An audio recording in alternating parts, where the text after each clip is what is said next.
Eu vou levantar a lebre aqui sobre alguns pontos que têm que ser observados no Bitcoin. Alguns são realmente desafios e outros são mitos.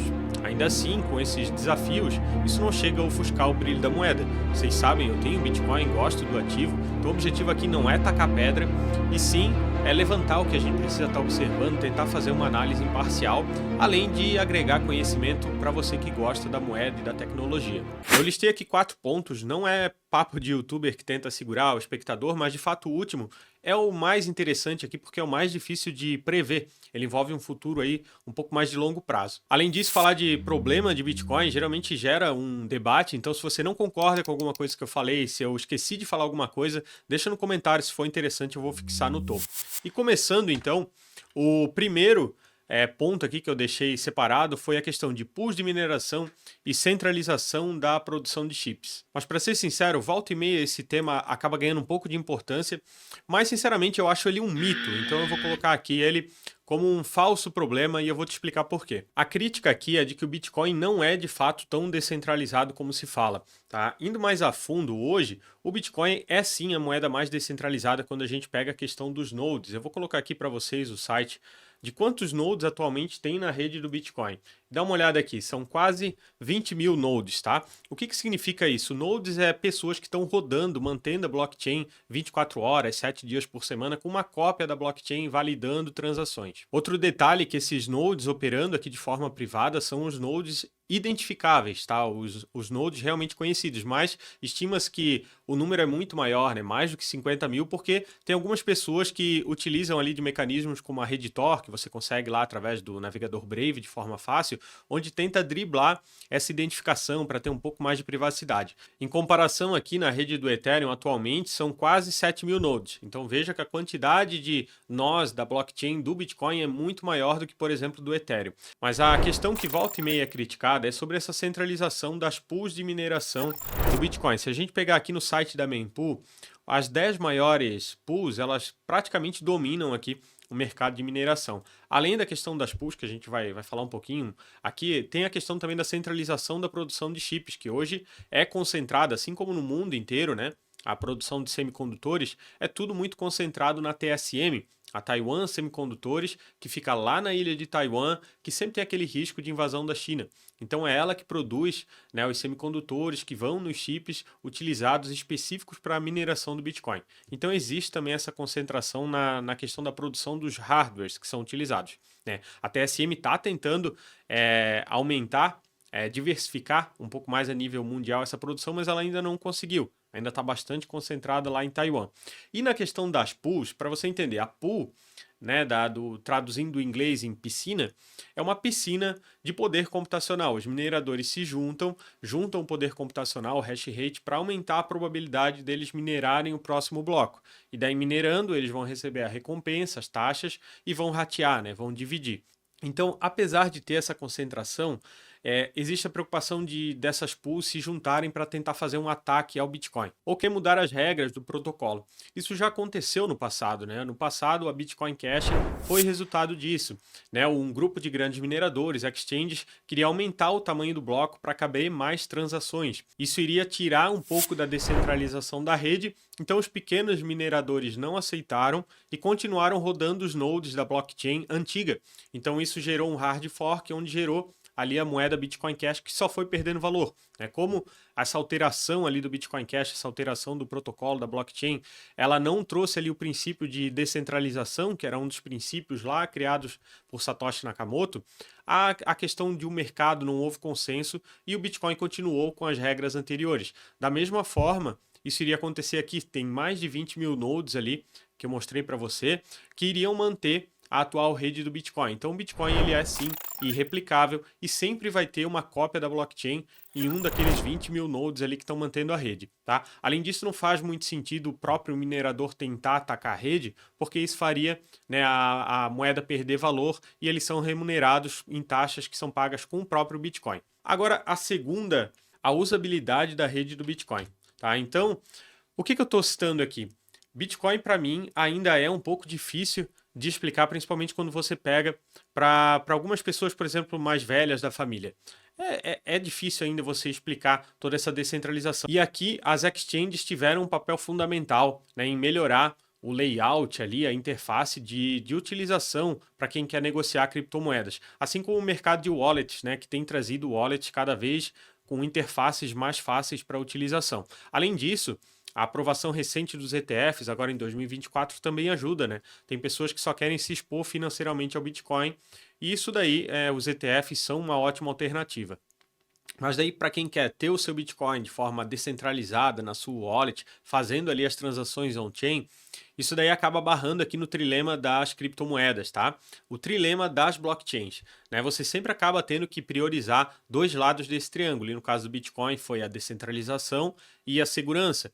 Quem acabou pagando o pato foi a escalabilidade. As transações elas demoram e acabam sendo mais caras. Aí, né, indo nesse caminho, nasceram as subcamadas, né, que a gente vai falar, a Lightning Network, a Liquid. Então, são soluções para tentar utilizar a moeda de forma mais escalável. Portanto, essa questão das taxas de Bitcoin, aqui vamos ver como é que está na mempool. Faltou colocar aqui para vocês. Aqui vocês acompanham, né, como é que tá as taxas de transação no site da mempool. Isso daqui é bastante volátil, né? Em momentos de congestão da rede, essas taxas ficam bastante caras. E daí uma das opções para você transacionar é através dessas subcamadas, né, que eu falei, a Lightning Network ou a Liquid, tá? E nessas sim, são transações praticamente instantâneas, custando centavos. O problema disso é que você não tem a mesma segurança da camada principal, da mainnet do Bitcoin. Então isso daqui seria como aquela carteira que você vai jogar um dinheiro no bolso e que você não precisa ter tanta segurança para uso no dia a dia ou de valores menores, tá? Mas essa daqui seria a solução, né, uma das alternativas para a escalabilidade do Bitcoin, mas que na minha opinião ainda falta, né, um pouco mais de desenvolvimento e difusão. Mas dando agora então um gancho para essa questão das taxas de transação, a gente vai aqui para o quarto ponto de observação, né, do Bitcoin, que é essa questão das taxas, e você vai entender por que eu estou falando, porque as taxas elas são um importante fator para o futuro do Bitcoin, para o futuro da remuneração dos mineradores e, consequentemente, da segurança da rede. Como é que os mineradores eles são recompensados, né? De onde vem a receita deles? Vem de dois fatores, tá? Primeiro é a recompensa do bloco minerado. Então lembra, né, a questão do halving, a cada 4 anos a mineração de um bloco de Bitcoin, a remuneração dele, a recompensa cai pela metade, tá? Essa é o fator principal de remuneração dos mineradores, que é essa recompensa por bloco minerado, mas a cada bloco minerado, ele recebe também as taxas de transação. Então aqui no site da mempool, voltando aqui para o site, esse daqui são os blocos já minerados aqui, ó, em azul, e esses daqui, em amarelo, são os blocos que ainda estão sendo minerados. A cada 10 minutos, um novo bloco é adicionado na rede, né? Então veja aqui, ó, a gente já está no bloco com altura 842 mil. A cada 10 minutos vem um novo bloco e o minerador, né, a pool de mineração que conseguiu minerar esse bloco, ela vai receber a recompensa dele e também aqui a receita das taxas de transação e, obviamente, as taxas, né, as transações que estiverem dispostas a pagar uma taxa maior, elas vão entrando aqui na prioridade maior, para serem concluídas mais rapidamente. Então, quem está disposto a pagar mais, né, vai tendo a sua transação passada na frente ali na fila. E é assim que os mineradores são recompensados. Mas o que a gente vai ver é que essa taxa de mineração, essa recompensa, ela ainda é muito baixa quando comparado com a recompensa da mineração do bloco. E o detalhe aqui é que a cada 4 anos, essa mineração cai pela metade, né? Lembra que a gente acabou de passar pelo halving, né, de 2024, onde a mineração, a recompensa caiu de 6,25 para agora 3,125 bitcoins. Então, a cada bloquinho desse está pagando um pouco mais de 3 bitcoins. E isso vai caindo pela metade até que lá por 2140 é estimado que o último bitcoin vai ser minerado. A partir dali, quem vai manter a rede, né, que são os mineradores, vai ser apenas a taxa de transação. Então, a partir daquele momento, a única receita dos mineradores vai ser essa receita aqui.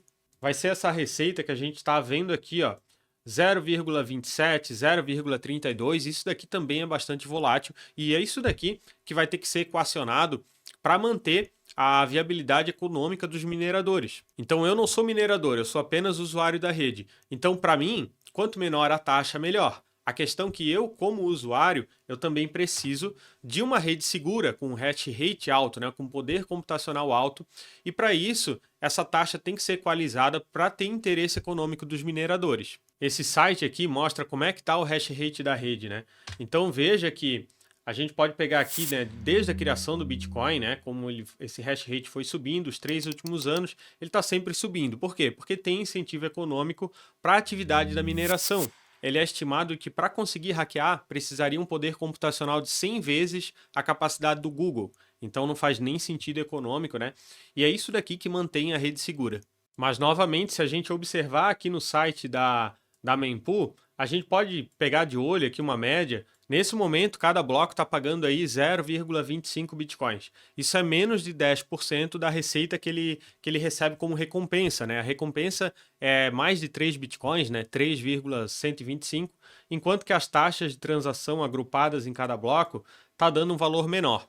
E, portanto, a utilização dessas subcamadas, né, para transações rápidas e baratas, elas acabam reduzindo a taxa de transação. A própria atualização, né, que o Bitcoin teve, a Segwit também, a Segwit ela permitiu agrupar mais transações no mesmo bloco. Isso daí vai reduzindo a taxa, tá?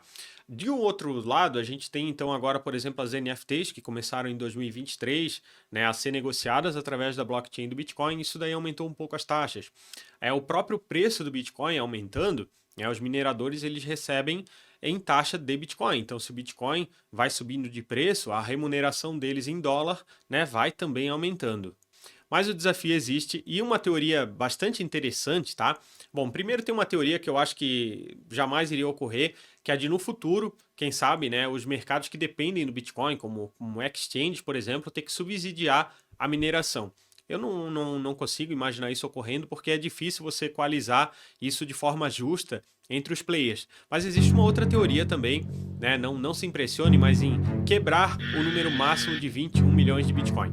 É isso mesmo, existe essa teoria de que uma pequena taxa de inflação de Bitcoin lá no futuro, né, permitir mais do que 21 milhões de Bitcoin, isso daí seria um custo que valeria a pena, porque seria uma pequena inflação para os usuários de Bitcoin, em compensação uma recompensa atrativa para os mineradores, né, manterem o seu poder computacional, manter a rede segura, tá? Sinceramente, isso é uma discussão que não é para os dias atuais, né? Se a medicina não evoluir, eu provavelmente não vou ver isso, talvez você também, mas é algo interessante para conhecimento, né? Eu acho que isso não vai ocorrer, essa questão de quebrar, né, o número máximo de 21 milhões de Bitcoin. Se quiser, deixa a sua opinião, né? Pode ser que a usabilidade da rede do Bitcoin seja utilizada para novos tipos de transações, né? Essa questão das NFTs, possíveis smart contracts, o que aumentaria essas taxas de transação. Então o futuro é incerto, mas com certeza, né, é uma rede que depende do consenso dos usuários e ela vai se adaptando, vai achar uma solução. E se você achou interessante, não deixa de dar o like, dá uma olhada aqui